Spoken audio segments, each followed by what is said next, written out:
And shouldn't we be careful who we take financial advice from, including the four of us on this panel? Yeah, absolutely. Absolutely. And that's what I'm saying. There's a lot of bad advice But Robert, out there. you're really that worried about Goldman Sachs and Lehman Brothers? Yes.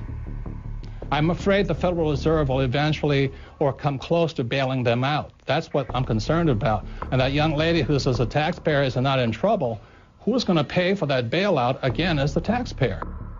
Lehman Brothers says it plans to file for Chapter 11 bankruptcy protection.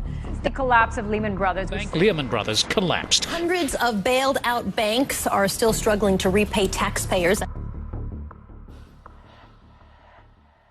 Way back in 1997, I published this book, Rich Dad, Poor Dad. And in Rich Dad, Poor Dad, I said three things that got me in a lot of trouble. One was that the rich don't work for money. Number two, your house is not an asset. And number three, savers would be losers. So that was in 1997. And look at what happened in 2007. The real estate market crashed. The government started printing money called quantitative easing, and savers became losers. It's no secret that the California housing bubble has popped with hardships spread wide. Real estate expert Robert Kiyosaki predicted all of this would happen back in 2005. But most people didn't listen. It's the biggest financial bubble in the history of the world. Hoping this wasn't inevitable, but we have had a big jump in foreclosure filings. Let me tell you a little about this. There are 650,000 homes in the United States in foreclosure right now. U.S. foreclosure activity jumped 81% in 2008. With 10 million people lost their homes to foreclosure and were forced out onto the streets. And to this day, millions of people are still underwater. They owe more on their house than their house is worth. You want to know what real estate's going to do? Look at jobs. Right. We still have a bad job situation, so Right. it's still a bad real estate situation. Right. Real estate is only as valuable as there's jobs. What made you write Conspiracy of the Rich? It goes back to why don't we have financial education in our schools? Question: was the financial crisis a creation of a wicked conspiracy? A new online book, Conspiracy of the Rich, The 8 New Rules of Money, exposes what author Robert Kiyosaki says is a twisted tale of how the rich control the world economy through, you name it, the Fed, Wall Street, your schools, and the government that supports these entities. Robert Kiyosaki is the author of the best-selling Rich Dad, Poor Dad series. His first book in the series has held a top spot on the New York Times bestseller list for 6 years running. And he joins us on the program today. Hello, Robert. What is this conspiracy theory? You mean it's a few people at the top handling all of us like puppets on a string? Say it isn't so. Well, I wish it wasn't so, but I've been a student of this crisis since around 1983, and I could see it coming back in 1983. People that are following the old rules, such as work hard, save money, get out of debt, live below your means, and invest in a well-diversified portfolio of mutual funds, you're getting wiped out.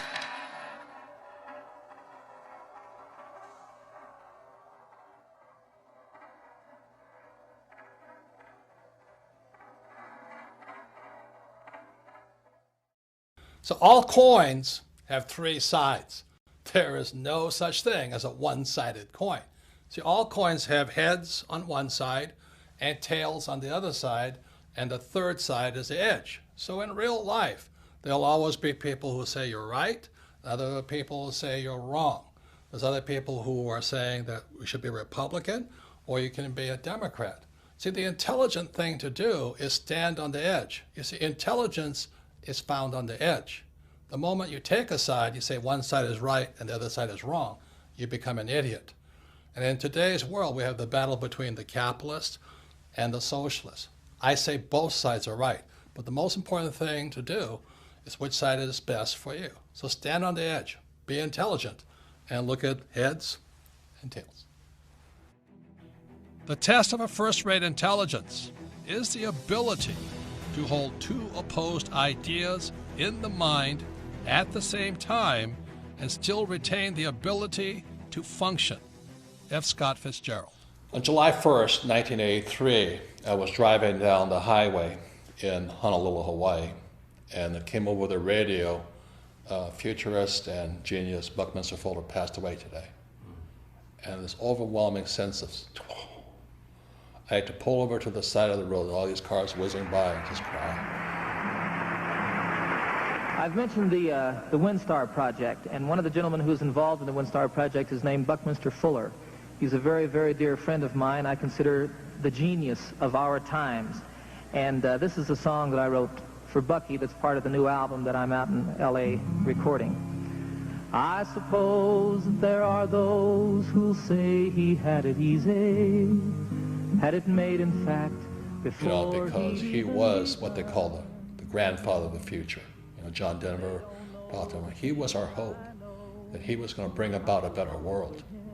And so when he died, you know, the question goes, well, who's going to replace him? And thank God I always remember what Fuller said. He says, in 1927, when he was a complete screw-up, you know, he lost his businesses and all this, so he says, what can I do? I'm just a little guy.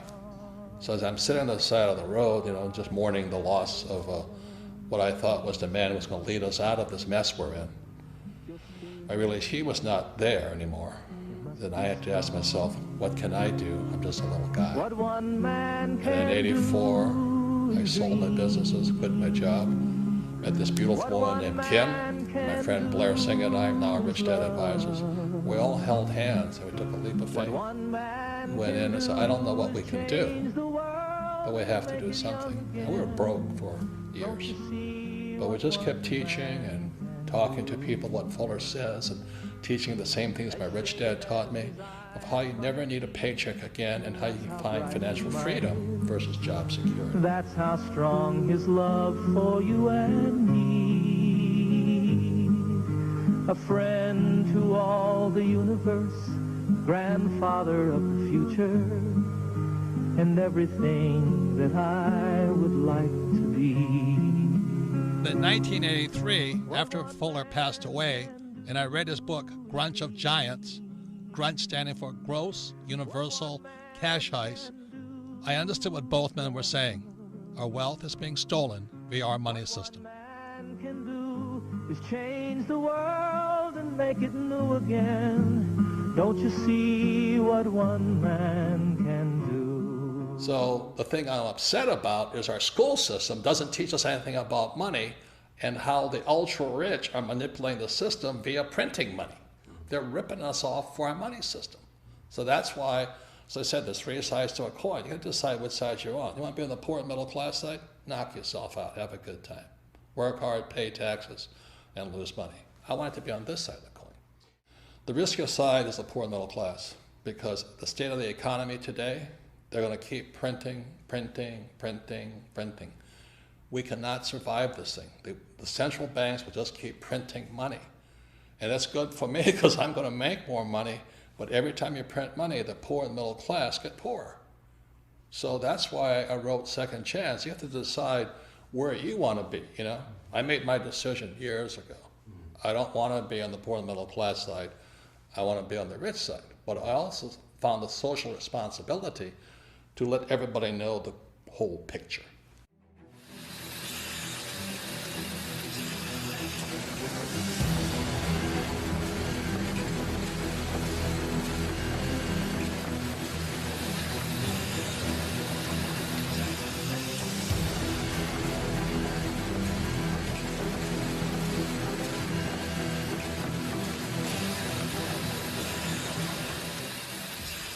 Fuller was not only a futurist, he was a scientist, a mathematician, some call an architect. He was asked to leave Harvard not once, but twice, so he never really finished school. He was a genius, but he was hard to define simply because he was a genius at so many different subjects. In 1983, after reading his book, Grunch of Giants, posthumously, after he had passed away, I was surprised because Grunch of Giants was not about math, science. It was about the economy. It was about the future of the economy. And that's when I realized Bucky Fuller and my rich dad, who was my best friend's father, had been saying the same things for years. After reading Grunch of Giants, which stands for Gross Universal Cash Heist, how we're being ripped off by the very thing we work for, money, I began doing my own research on what both men had been saying. See, up to then, I was a proverbial C- student. I only studied just to take a test. I only studied what I was told to study. I take the test and forget about it. But after reading Grunch of Giants and hearing what Bucky said about the future and the economy and what my rich dad had been telling me for years, I became a student for the very first time. I went all the way back, not just taking their word for it, but finding out my own answers. I wrote Second Chance because there's a lot of confusion about this global economic crisis. You know, one side of the coin, especially the politicians, say, hey, don't worry, everything's fine, the economy's coming back. On the other side of the coin, there's people who say, we're on the eve of destruction. You know, buy guns, store food, buy gold, and go into hiding. And on one side of the coin, the socialists say, we need more entitlement programs. We need to take care of people. And capitalists say, if we keep giving people money, we're all going to go broke. And today, finally, everybody knows America is deeply in debt. We all know the U.S. is in debt, and this is the chart of the national debt of the United States, somewhere over 17 trillion. And for some people, that's scary, but what's coming up next, to me, is terrifying. Our leaders have shut down the U.S. government and continually threaten to shut down the U.S. government because America is broke. We're out of money. And all this does is scare people and confuse people. People do not know what to do. And so that's why I wrote Second Chance. I wrote Second Chance as simply as possible. You know that principle, KISS? Keep it super simple. So Second Chance is written very, very simply. There's another saying that goes, you know, a picture is worth 1,000 words. So instead of using a lot of economic terms and financial terms that confuse people, I did my best to use the simplest charts possible, charts and graphs, so you can look at it. Just look at the pictures and you come to your own conclusion. Which way is this economy going? Are we going up or are we going to go down? I left it up to you to decide whether things are good or bad. The great thing about Second Chance and all the pictures in it, a 10-year-old child can look at the pictures. If they do nothing else, just look at the pictures and they go, oh my God, is that what's going on? And then you as a family, hopefully one of you has read the book, can discuss further what the charts and graphs mean. The following are examples of some of the charts you'll find in Second Chance. Remember, a picture is worth 1,000 words. So this first graph is a picture of the purchasing power of the US dollar. You know, people say there's inflation. There really isn't inflation. What's really happening is the purchasing power of the dollar is going down. This makes life harder and harder on those who work for money. So in other words, the US dollar is worth less and less and less. The more the government prints money, the more worthless the US dollar becomes. The government says they won the war on poverty. Well, this chart says differently. Because the U.S. is printing money, what you find out is harder and harder for the poor and lower middle class to earn what's called a living wage. In other words, they can't afford to live. They can't afford a house. They can't afford food. They can't afford transportation. And what this chart shows here is the increased use of food stamps. So while our government says poverty is going down, the reality is that use of food stamps is going up. This means the average American cannot afford to live. And add to this, high-income jobs are being outsourced to countries like China and Pakistan and India. So this is another reason for this next chart here. You'll see that the middle class in America is not growing. What this chart shows you is the middle class is shrinking. So to keep up with these global changes, millions, young as well as old, are going back to school for retraining, hoping to find that high-paying job. Unfortunately, these two charts tell a different story. The first chart here is you see the rising cost of a college education. And as you know, millions of people leave school, both young and old, saddled for a lifetime with student loan debt, the worst possible debt of all. Student loan debt is worse than a mortgage, credit card debt, or a car loan. Simply said, student loan debt is debt for life. That is inhumane. How dare we saddle our students with debt for the rest of their lives? It's criminal. So education is more important than ever before, but look at what happens to college graduates. Instead of their wages going up, this chart shows you that their wages are actually coming down. And even worse than all that, you graduate and you learn nothing about money. I mean, the question is, why would you go to school to make less money, come out of school deeply in debt, and learn nothing about money? Doesn't make sense to me. And this chart really concerns me. This is the chart on Social Security. If you look at this chart, you notice just around 2012, the Social Security Trust Fund goes bankrupt. It starts operating in the red. Simultaneously, in 2012, 10,000 baby boomers turn 65 every single day, just as the fund goes broke. How are we going to pay for this? You know, what's going to happen to these old guys? What's going to happen to my generation, the baby boomers? Will the baby boomers, the most affluent generation in history, soon become the baby busters? I'm concerned about my own generation. Worst of all, how are we going to pay for these old guys like me? You know, Medicare goes up, expenses go up. You know, life doesn't get cheaper when you get old. You know, it is estimated that Social Security, Medicare, and other entitlement programs is an off-balance sheet debt of $100 trillion to $250 trillion. Most people do not know how big that debt is. How are we going to pay for this? Print more money? Who is going to pay for this? You? Your kids?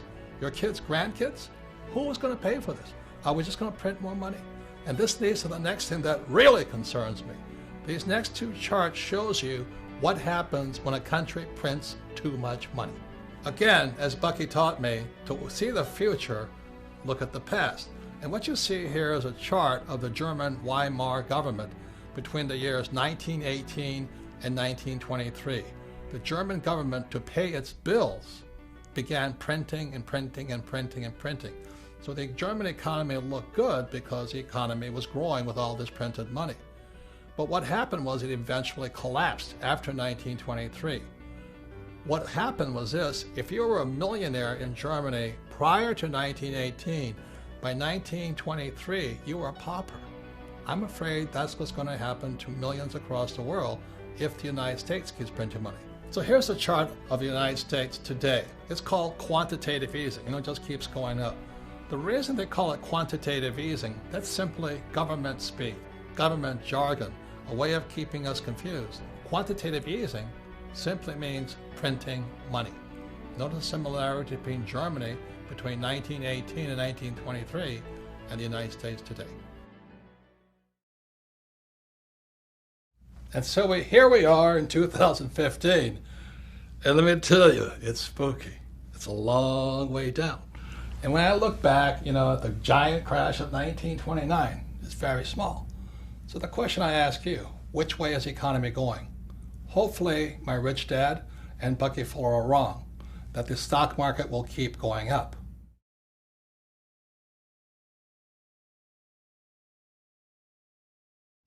Looking for a savior, the German people elected Adolf Hitler Chancellor of all Germany in 1933.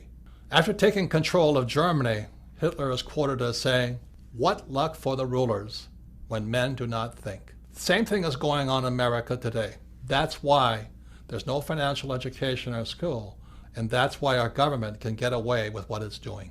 I see similarities between then and now. Do you? And that's why I wrote Second Chance, because it's time we start to think.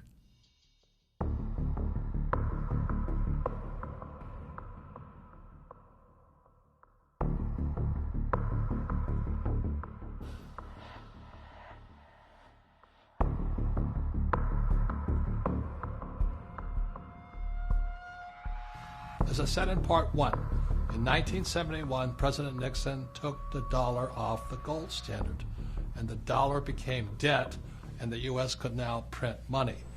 I have directed Secretary Connally to suspend temporarily the convertibility of the dollar into gold or other reserve assets. The problem is our education system never changed after 1971. You see what low grade you made on your weekly mathematics test? More than half of you failed. Most of those who passed just got by. Nobody had 100%. And now we have this gap between the rich and everybody else. And this is dangerous. The gap between the rich, poor, and middle class is too wide. And for the first time, the American dream is disappearing. Instead of the American dream where everybody become rich, many people in America and throughout the world are angry at the rich. You know, today some politicians are saying, look at the gap between CEO pay and employee pay. Well, that is the American dream, to get rich. Do you get angry at the Kardashians for making $1 million? Do you get angry at sports stars for making $1 million? Do you get angry at rock stars for becoming rich? Look, if you're going to get angry at somebody, get angry at our school system. Look, this is not an economic crisis. This is a crisis in education, which is why I always ask, why is there no financial education in schools? That's where the gap is caused. You can't give people money and expect the gap to get closer. That's crazy. So this next section, you will find out from me, if I ran the schools, this is what financial education would look like. So now we're in part 3 of Second Chance, and part 3 is about what is financial education. Because you see, education also comes in 3 sides. On one side, you have traditional education, and on the other side, you have financial education. And our job is to stand on the edge and figure out what's best for you and me. I mean, what are you going to do about the financial crisis? Are you going back to traditional education, or is your second chance found in financial education? So traditional education is like my poor dad's education, which is go to school, you get a job and become an employee, you save money, you work hard, you get out of debt, you buy a house, and you invest for the long term in the stock market. And that's traditional education. And on the financial education side, which is my rich dad side, it's opposite. And that's what makes it hard for most people, because it's opposite. On rich dad's side, it's become an entrepreneur, somebody who hires employees. You understand debt, because debt makes the rich richer. You have to understand taxes, because taxes make the rich richer. And also you must understand markets. Yes, you must be able to make money when markets are going up and markets are going down. See, my concern is if there is this large crash coming, if markets come down, it's going to wipe out these guys on the traditional education side. So the question for you is, which side is best for you? For your second chance, is your second chance going to be found going back to school, traditional school, and getting a high-paying job, or being on the financial education side and learning to have money work for you? Which is best for you? So actually, financial education can be pretty easy. My financial education began when I was just 9 years old. It was when my rich dad, who was my best friend's father, he would teach his son and I about money playing the game of Monopoly. And we all know the great formula for Monopoly. It's 4 greenhouses, 1 red hotel. So I would play, rich dad, his son and me, we would play Monopoly all day long, and then I'd go home. The difference was my rich dad was kind of talking to us, teaching us to think like rich people. He was like a teacher, a coach, and a mentor as we played Monopoly. And then I'd go home to my poor dad, and he'd say, "What you been doing all day?" You know, I'd say, "Well, I've been playing Monopoly." "Ah! What a waste of time. Go and do your homework. Because if you don't do your homework, you won't get good grades, and you won't get a good job." So that's where my financial education began. See, my poor dad's a great man. He graduated from the University of Hawaii in less than 2 years. He went on to Stanford, University of Chicago, and Northwestern, ultimately getting a PhD and becoming the head of education for the state of Hawaii. So he was academically smart, but he had no financial education. On my rich dad's side, my rich dad never finished school, but he understood how to play the game of Monopoly. So he taught his son and me, starting at age 9, and we played that game probably 1,000 times over the years. We played it until I was in my 30s with rich dad. And today, what I do, and my wife does, is we play Monopoly in real life. So this is my question to you. For your second chance, is it time for you to start playing Monopoly in real life?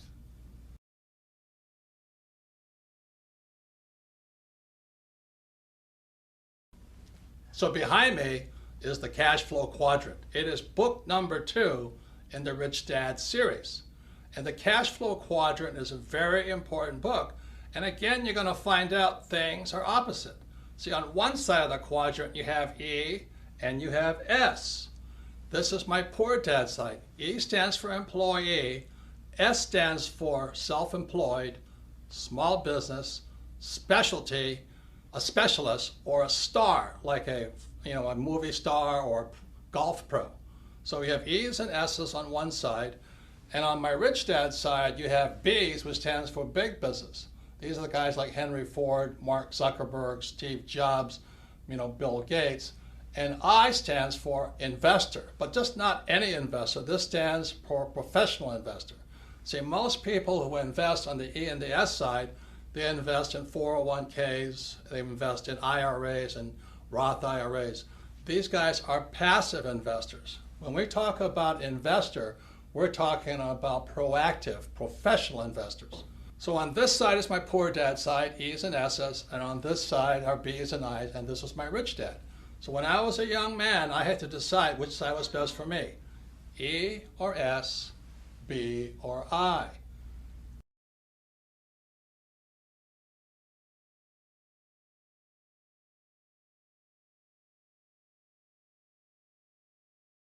So this is a very important subject now. It's called taxes. Now, most people hate paying taxes. So let me ask you this question. You have E's, S's, B's, and I's. Who pays the most taxes? Okay, so on the E's, and this is true throughout the world, it's about 40%. So if you're an employee, a major part of your paycheck goes to pay taxes, and that's how your wealth is being stolen. If you're an S, which is self-employed, movie star, or a specialist like an accountant, attorney, or a doctor, you pay 60% and higher. So the E's and S's pay the highest taxes possible, and these are the people who went to school and they're told to work hard for money. On the B and I side, which is the rich, the B's pay 20% in taxes. They pay much less, and the I's, the professional investor, pays as little as 0% in taxes. So some of you are saying this is not fair. And I can understand that because most people are on this side looking at this side. But let me just say this to you. Tax laws are fair. You see, tax laws don't care if you're rich or poor. You can be rich or poor and still pay 0 taxes. You can be rich or poor and pay 20% in taxes. See, what is not fair is the lack of financial education in our schools.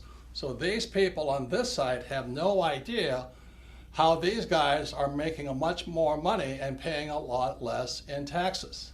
So let me just say this. For those of you who have read Rich Dad, Poor Dad, or if you haven't, look at Rich Dad, Poor Dad one more time.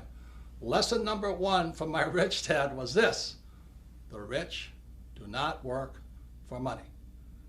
See, these guys here on the E and the S side, they work very hard for money, and they pay the highest taxes. What Rich Dad said on the B side, you should have people work for you, so you pay less taxes. And the I side, your money works hard for you. Other people's money works hard for you, so that's why you pay less in taxes. And that's what financial education should include. You must know the difference between why some people pay a lot of taxes and why others pay very little. So my question for you is this: which side of the quadrant is best for you for your second chance? Second Chance is an in-depth learning package, primarily for people who want to know more about the B side and the I side. And if you see this bug back here, this is called the Rich Dad Radio bug, because you are who you hang out with. If you're an idiot, you hang out with idiots. And if you're a crook, you hang out with crooks. And if you're a rich person, you hang out with rich people. So the Rich Dad Radio bug here means you can learn more if you want to learn more from people who are really doing the real thing. You see, the reason most people struggle financially is they take financial advice from salespeople. They're called, stockbrokers, real estate brokers, and insurance brokers or financial planners. As my rich dad said, the reason they're called brokers is because they're broker than you. They need your money. So when you see this bug here, it's called the Rich Dad Radio, and it's in Second Chance, and you can listen in. You can drop in on conversations between really successful so-called rich people who are doing the real thing on the B and the I side. For example, if you want to learn more about how the rich pay less in taxes the Rich Dad Radio Bug has a conversation with my tax advisor, Tom Wheelwright. If you want to learn how debt makes the investor richer, listen in on that conversation. They're about 45 minutes long. They're just great information packets. You just drop in and listen to what rich people are really saying. And for those of you who have young people, we have my friends Donald Trump Jr. and Eric Trump, sons of Donald Trump the Great, and they talk about how their dad did not spoil them, but trained them to be entrepreneurs, not employees. So this Rich Dad Radio Bug is part of your in-depth learning package included in the book Second Chance. Remember, you are who you hang out with. Birds of a feather do flock together. So in 1994, Kim was financially free. She was only 37 years old, and I was 47 years old. So people kept asking us, how did you guys do it? And so we told them we just played Monopoly in real life, but that didn't satisfy them. So by 1996, Kim and I developed the cash flow board game, as you see behind here. And many people say the cash flow board game is Monopoly on steroids. As I said, my financial education began when I was 9, playing Monopoly with my rich dad.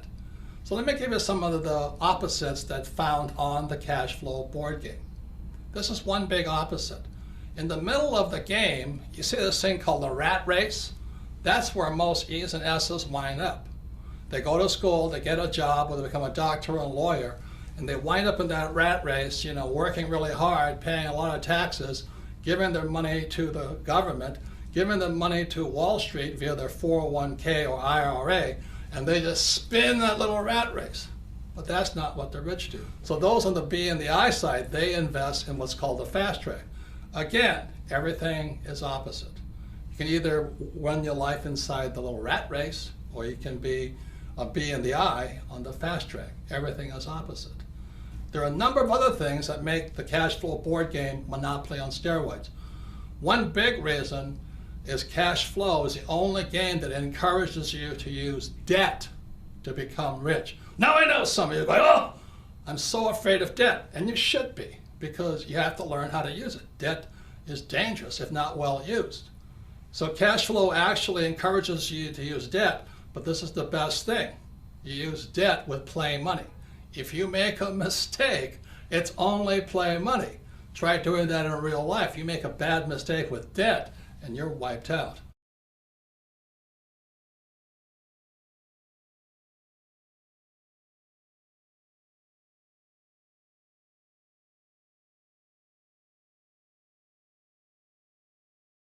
This is the most important part of the cash flow game. The cash flow game, again, Monopoly on steroids, is the only game that teaches you to use a financial statement.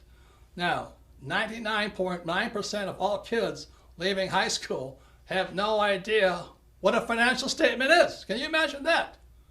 You see, on my poor dad's side, the E and the S side, my poor dad says, oh, you have to have good grades. So when you're in school, your report card is A, B, C, D's, and F. So my rich dad on this side said, on the B and the I side, your report card is called a financial statement. So many people leave school thinking their report card's the most important thing. They have a 4.0 or 2.0. Who cares? What really counts is your financial statement. Now, if I was to grade our political leaders on their financial intelligence, I would give them an F.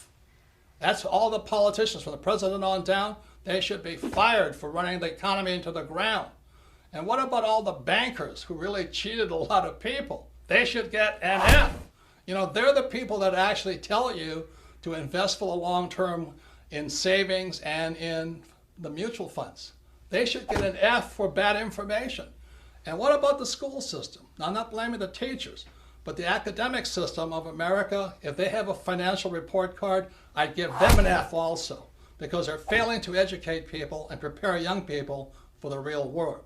Remember, the banker wants to see your financial statement. But the people on this side, they're still living in the past. Oh, I'm an A student, I have a 4.0 average. Well, your banker doesn't care. Your banker wants to see your financial statement, because your financial statement is your report card when you leave school. But if 99% of high school kids have no idea what a financial statement is, no wonder we're in economic trouble. A couple more things. When you look at the financial statement, you'll see over here it says income. E's and S's always want, oh, I want a high-paying job. I want a high-paying job. They want income. What makes the rich richer is they focus on the asset column. It's the asset column that makes the rich richer. So the beauty of playing the cash flow game as many times as possible, it's like the fundamentals. It's training you to think like a rich person and think about acquiring assets, not high-paying jobs, which are taxed. So this is some of the most important things about the cash flow game, is your focus will be on assets, not income. And it'll train you to think like a rich person, not a poor middle-class person who wants a high-paying job. So this is the power found inside the cash flow game. Kim and I designed this game in 1996 to have people teach people. I'm telling you, this works. This is what Kim and I did to retire in less than 10 years because we focus on assets, not a high-paying job. And the cash flow game can do the same thing for you to train you to think like a rich person, not like a poor middle-class person looking for a high-paying job. For those of you who are considering a second chance in the B quadrant or the I quadrant, I'd like to introduce you to my sweetheart Kim, because the B quadrant and I quadrant is not for everybody. But this is my sweetheart. The smartest decision I've ever made was getting married to Kim. It's a blessing, almost 30 years now. Almost 30 years. And when I met Kim, she was an employee in an advertising agency. But I was most impressed was you were going for the B quadrant. Yes. And you had a little network marketing business. Yeah, I knew very early on I did not want to be an employee. I didn't really know what the options were because I was always around employees growing up. But I got introduced to network marketing while I was working in advertising, and I thought this would be a good idea for me to start to learn what it is to be a business owner. So I got set up with this network marketing company. I was representative, and it was a great, great, great learning experience for me into what it takes to be an entrepreneur, because if I didn't make the sale, I didn't get any money. And I had to get very creative on how I was going to sell because, of course, like most network marketing, you go to your family and friends, and that runs out pretty fast. So then you've got to go find new customers. So I would set up my little salons at fitness clubs and different places throughout Honolulu, and I would continue to sell. And I'd also learn how to sell and what worked and what didn't work.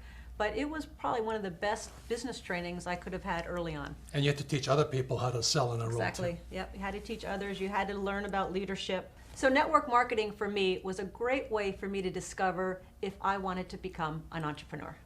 And so when I met her 30-something years ago, I said, man, she's got beauty, she's got brains, and she loves business. I do love business. And we've become business partners for 30 years now. I wouldn't be here without her today. And she and I developed the cash flow board game.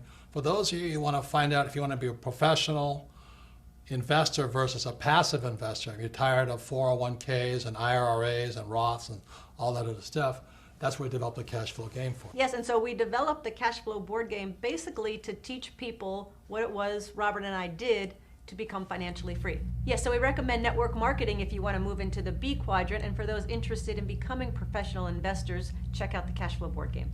So I actually have a business degree, a college degree in business, but I have to say, getting into network marketing, I learned more about what it takes to be an entrepreneur than I ever learned in my 4 years of college.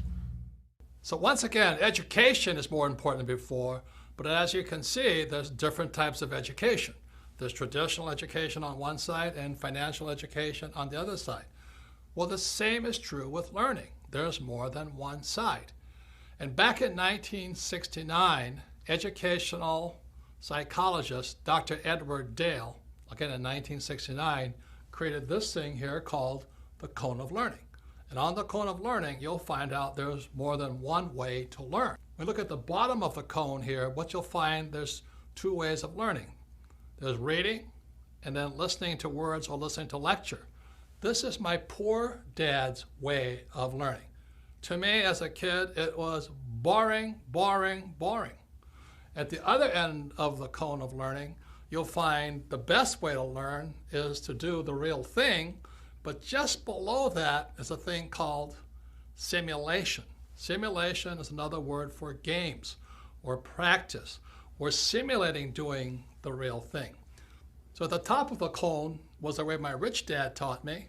At the bottom of the cone is where traditional education or my poor dad tried to teach me.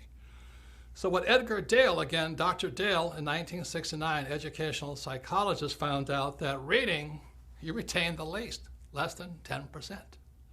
And then when you listen to a lecture, it's about 20%. So that's why in school, so much of the time is I would attend class and listen to a lecture and forget everything. So once again, it's more than two ways to learn. At the bottom, these are the A students. And a lot of times at the top, these are the C students or D students. How many of you have met people who are really smart in school, but they can't do the real thing? And that's one of the problems I had with traditional education. They give you all the answers, but these people aren't that bright. They don't know what to do. They can't do much. They're afraid of making mistakes. So that's the bottom of the learning curve that Dr. Edgar Dale found out, and the top.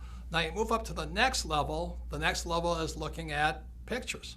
And one of the reasons I did Second Chance in so many pictures is to improve your retention, to improve your learning, and that's up to about 30%. Now moving above that is you watch a movie. And this video, this movie called The Man Who Could Predict the Future is, again, we did it just to increase your retention, so you remember more and forget less. So moving up the cone of learning, you have this thing called participating in a discussion.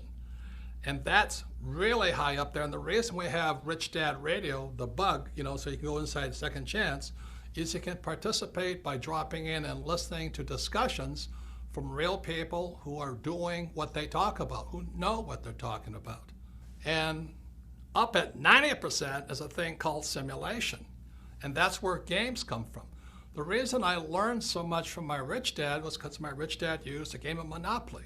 4 greenhouses, 1 red hotel. I retained a lot. I learned a lot. And then rich dad would coach me and talk to me and educate me about how to do the real thing.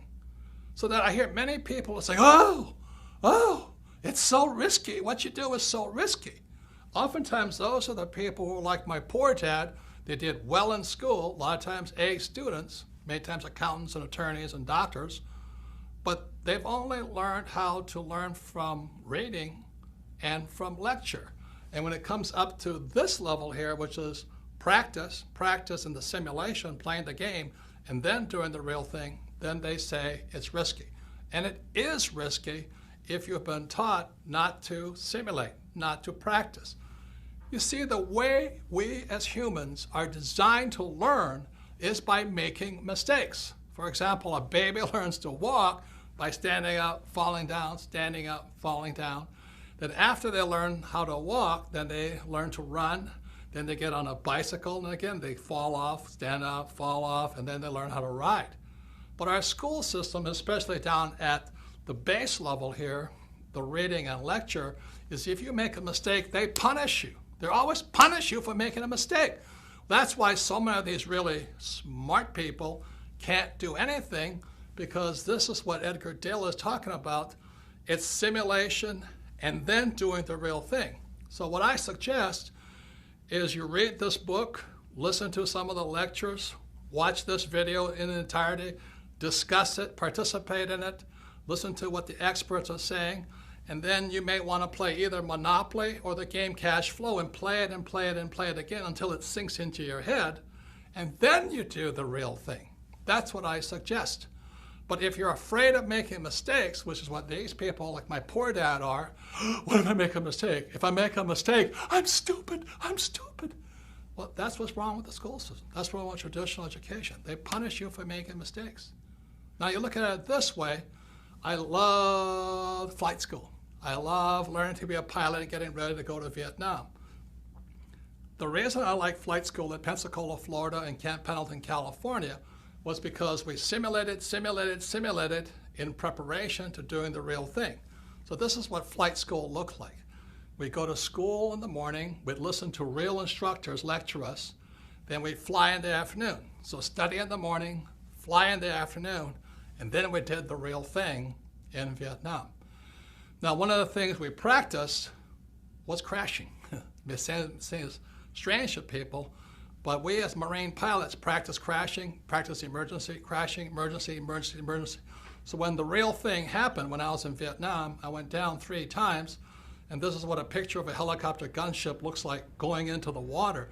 When it happened, it was frightening, but we knew what to do. We were not killed because the Marine Corps and Navy flight school teaches us to practice, practice, practice, crashing, crashing, crashing. And that's what you'll learn in Monopoly or the cash flow game by listening to our coaches or listening to the radio show or listening to real instructors who are doing the real thing. Then you're ready to do the real thing. So is investing risky? Is starting your own business risky? Yes. But what is worse is by just knowing the answers and reading books and not knowing how to do the real thing. So the purpose of Rich Dad was we want you to simulate, practice, and learn. You know, today I'm reading constantly, and I'm going to classes constantly, and I'm also practicing, making my mistakes, learning from my mistakes, and doing the real thing. That's the way humans are designed to learn. The trouble is our government and our economy and many of our businesses are run by people who only know how to read and only learn by lecture. And that's why we're in severe financial trouble today. So once again, education has more than one side. It is important you read, but as well as you practice and do the real thing, because that's where real learning takes place. As a set of pictures worth 1,000 words, I did my best to keep it super simple so you can decide what's best for you. You see, we're all different. You know, what I do with my money is different than what you should do. For example, because I have financial education, I don't save money. I love debt. I use debt. I understand the tax law, and I don't invest for the long term in a 401k in the stock market. I won't do that, but it might be the best move for you. So again, when you read Second Chance, you can sit there and look at it and go, well, what's next for me? Since most people have no financial education in our schools, most people have to wait to be told what to do. Second Chance gives you the opportunity to decide what's best for you. What one man can do. So in 1983, after Dr. Fuller passed away, I had to ask myself, what can I do? I'm just a little guy. But then I realized what I could do is teach the world what my rich dad taught me. So my question to you is, what can you do? Don't you see what one man can do? As shaded as his eyes might be, that's how bright his mind is. That's how strong his love for you and me. A friend to all. As we all know, 2016 will soon be upon us. We have about 1.5 years to find out if Rich Dad's prophecy and Bucky Fuller's predictions will come true. Let's hope they were wrong.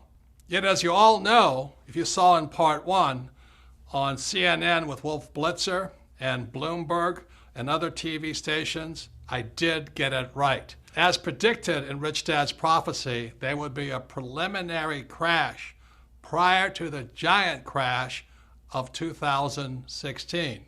And that preliminary crash came in October 2007 when the Dow hit 14,000 and headed down and led to the crash and economic crisis we are in today.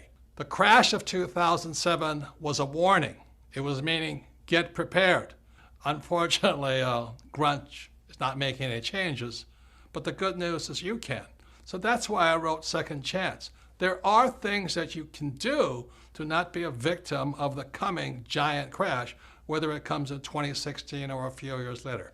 But it is coming. See, crashes can be good because crashes, like a coin, has 3 sides. You know, you can stand on the edge and look and say, well, which side of this crash do I want to be on? You know, on one side, the crash will wipe out millions of people, just as the crash of 2007 did.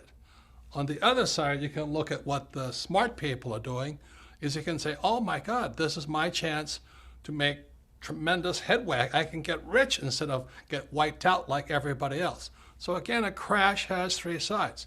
Your job is to decide which side do you want to be on. You want to be on the side that gets wiped out, or you want to be on the side that makes fortunes because of it. See, the good news is, after 2007, many companies and many individuals started making changes. They said, look, we got to do something different. So those people, when the next crash comes, again, be it 2016 or a few years later, they'll be stronger, better, more prepared to do very well when that crash comes. So the good news is, in a crash, you can get richer much, much faster. I mean, after 2007, I thought I died and went to heaven. It was a wonderful time, except unfortunately, millions of people got wiped out because they didn't know what was coming. So remember this, it's really a good time in a crash because when things come down, you actually can get rich faster if you know what you're doing. For example, and let's say this doesn't happen, let's say the US dollar crashes, it goes down. Well, on the other side of it, if you're in precious metals like gold and silver, you can get rich really quickly. That's how crashes work. Another thing, if the dollar crashes, savers will be losers, but debtors will be winners. That's what we're coming up against in 2016. And if there is a crash in 2016, unemployment will go through the roof, which is bad for most people. But what will happen also is millions of people will want to join a network marketing company, or they'll finally want to learn to be entrepreneurs rather than employees. So there's good and bad, always three sides to every coin. So let me explain to you what's happening. On page 319 in Second Chance, you will find out why savers are losers. But let me add another layer of expertise to you. So let me get my flip chart and I'll explain to you why savers are losers today. So now don't check out on me right now. I know this may look a little confusing, but I promise you I'll make it as simple as possible. But this is how grunge is ripping off people today. This is what my rich dad saw back in 1971 and Bucky Fuller saw, which he wrote about in 1983. So this here is an equation called the exchange of money. Again, don't check out on me, hang on, but you'll understand how how grunge rips you off if you save money. So this M stands for money supply. Now why that's important is because after 1971, they could print as much money as they liked, okay? V stands for velocity, how fast your money is moving. So people who save money and people who invest for the long term, ILT, their money has no velocity. That's why savers are losing. They're printing all this money and your money is sitting still. Now what the banks have to do is they have to give the money to people like me who are in the B and I quadrant. These are the E's and S's. These are the B's and I's. So your money is not moving. They really do not need your money. What they need are people like me to borrow money, because the only way the bank makes money is they give money to me, I borrow it, and I pay them a little bit of interest. So this is amount of money, money supply, this is velocity of money, and after 1971 they didn't need your money. Now this equation is really important here. It's P times Q, sometimes called price and quantity. In other words, they call this nominal GDP. The reason Fuller and my rich dad could say you're getting ripped off is because this now in America is moving to China, Pakistan, India, Africa, Mexico. In other words, our production is being moved overseas. You remember when I was a kid, Ford Motor Company had human beings, making cars. Today, they're robots making cars. They don't need you. And where are those robots made? Those robots are not made in America. They're made in China, Pakistan, India, Mexico, which is good for those countries. God bless them. But unfortunately, every time you want more money, P stands for price. The big corporations like Nike, like Apple, like General Electric, they just move the jobs offshore. So that's what's really wiping out people today, is that you want more money, they're going to move offshore. And that's what's really killing people today. So if you don't understand this, don't worry. Part of it is inside Second Chance. But this is the equation. After 1971, they don't need your money anymore. That's why they don't pay any money for your savings. They don't need it. But they do need people like me who can use debt. And what the grunch is here is they're just the big corporations. They're not really U.S. corporations. You know, that you think Apple is a U.S. corporation? It's not. You think General Electric's a U.S. corporation? It's not. You think Nike is a U.S. corporation? It's not. So you sit there waving the American flag, but our jobs and our factories are going overseas. And so what they tell you to do is to save your money, invest for the long term, and you're getting screwed because your money is not moving. So let me give you one more example of what's happening with your money like this. Let's say I had a restaurant, and in a night, I serve one setting of tables. One set of customers come in. I make X amount of money. But what velocity means, you want to serve 2 sets of people, 3 sets of people. And that's what velocity means. If your money is parked in a savings account or in a long-term, investing for the long term, you're getting screwed. You're getting screwed because your money is not moving. There's no velocity. So on page 319 in Second Chance, I write about what I do. I'm not recommending that you do it, but what financial education allows me to do is I keep my money, but it's not really my money, it's your money moving. And that's one reason the rich are getting richer. And again, this is how Fuller and Rich Dad could predict that your wealth was being ripped off by the biggest banks, our corporations, and our school system. So this is the thing called the velocity of money. Your money is not moving. That's why you're being ripped off, because they keep printing more of it. And if the stock market crash, the people who don't move their money get wiped out. So if you don't understand this, don't worry. 99.99% of the people don't.